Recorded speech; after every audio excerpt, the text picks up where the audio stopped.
मेरी एक बात मानेगा? अच्छा इंसान है रे तू,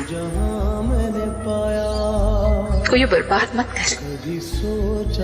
जिंदगी सब कुछ मेरा दिल दे टुकड़े सीने विच बिखरे, एक नाम तेरा ही लेंदे रह गए।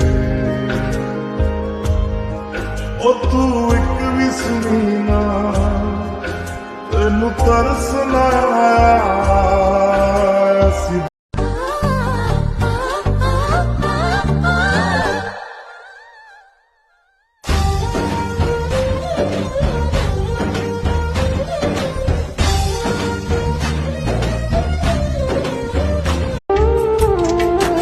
মহাদেব, দিন দিন শরীরটা খারাপ হয়ে যাচ্ছে। মনে হচ্ছে তোমার কাছে কেউ আমার